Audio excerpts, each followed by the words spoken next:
century ago. Well, this spy story involving this one Ilan Grappel, or however he pronounces his name, is very interesting, ladies and gentlemen.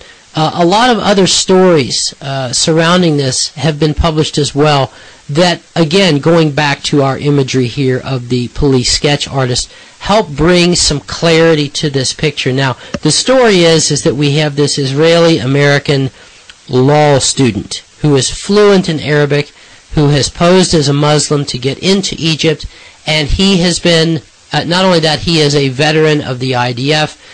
He fought in the Second Lebanon War. He is a staunch Zionist, and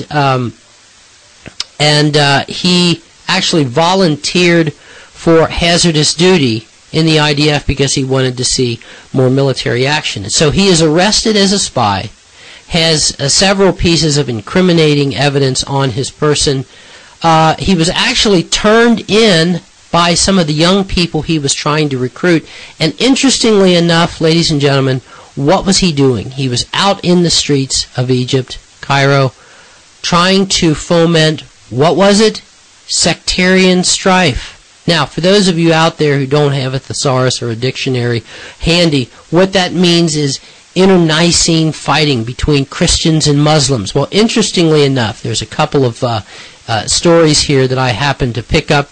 One appeared on Press TV entitled, "Egypt Blames the U.S. and Israel for Sectarian Strife." Egyptian Deputy Prime Minister Yahya al-Gamal has blamed the U.S. and Israel for being engaged in efforts to, quote, incite a religious strife to weaken the African country.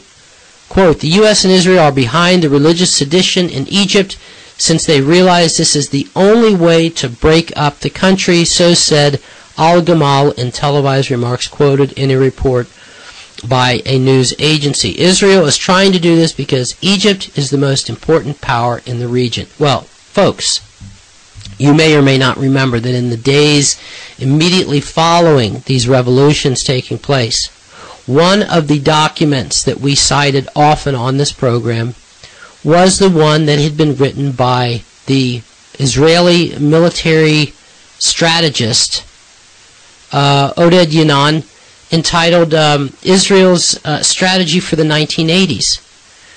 We read entire sections of this paper that had been commissioned by official sources in Israel that talked about breaking up these Arab countries into smaller ones. Now look at the language that the Deputy Prime Minister is using here, right?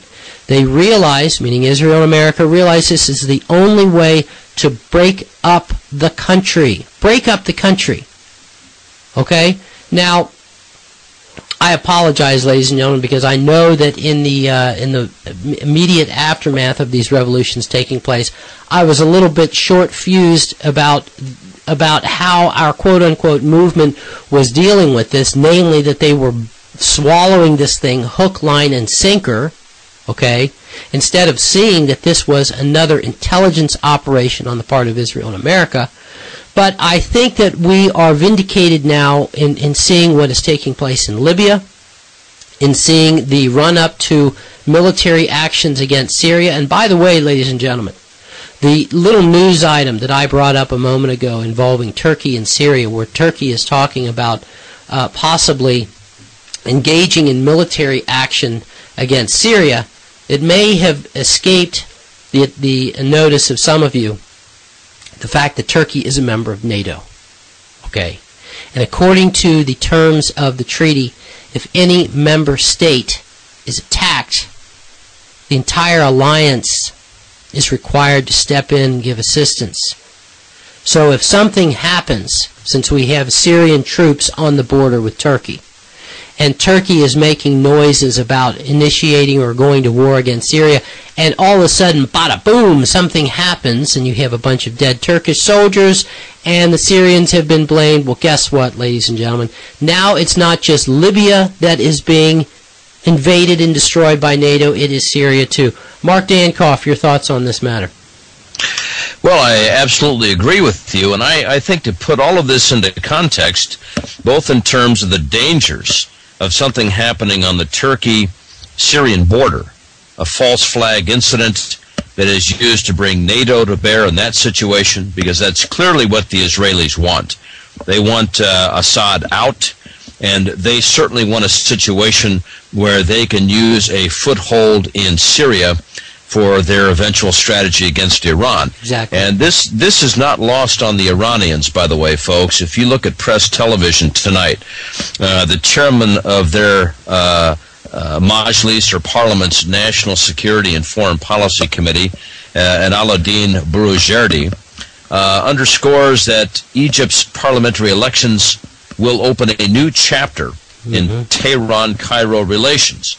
Now, this, of course, assumes that the Supreme Council of the Armed Forces that has taken power in Egypt subsequent to Mubarak's ouster on the 11th of February is going to allow these parliamentary elections in September, and will allow a legitimate, and I emphasize a legitimate, presidential vote in November. Now, clearly Israel has to be sweating at this point. I think that is the context in which we need to see this Grappel spy case in Egypt, and that is that Grappel is undoubtedly one of who knows how many Israeli spies in Egypt, in Cairo, in Alexandria, and all throughout the country, trying to co-opt this revolutionary movement. And Bouroujerdi, this Iranian Majlis parliament member, who again is the chairman of their National Security and Foreign Policy Committee, says something in this press TV article that I think is absolutely on target. He said publicly that he was calling on the people of Egypt to be aware of U.S. plots, unquote, and establish a government, quote, based on national interests, unquote. So you have a situation here where you now have good dialogue going on between Tehran and Cairo. Tehran at some point is apparently going to open an embassy in Cairo. We are not told exactly when. Presumably that would be after the elections of September and November, perhaps. But the point is that Israel absolutely, in terms of what they're doing, cannot allow that to happen, and they cannot allow a legitimate election in September and a legitimate presidential election in November, because if you have an honest election that one person, one vote, and where there's legitimate ballot access for our political parties and candidates, folks, the game is both for the neocons in the United States as well as for the Zionist regime in Tel Aviv in terms of controlling the Egyptian government. That's all going to be done. And once that's done, Egypt is going to be no longer facilitating Israeli policy in Gaza and Israeli policy in Palestine.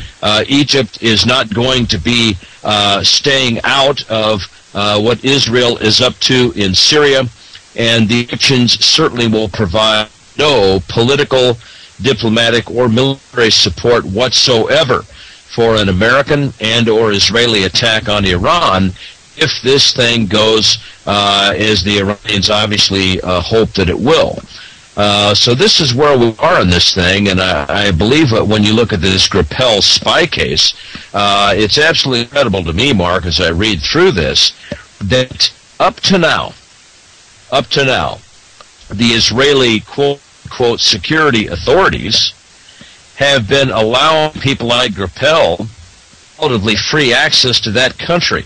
I'm going to read this guy's dossier online. He's a native of Queens, New York. So he's a New York Jew, folks. He immigrated to Israel in 2004, volunteered for service in the Israeli Defense Forces,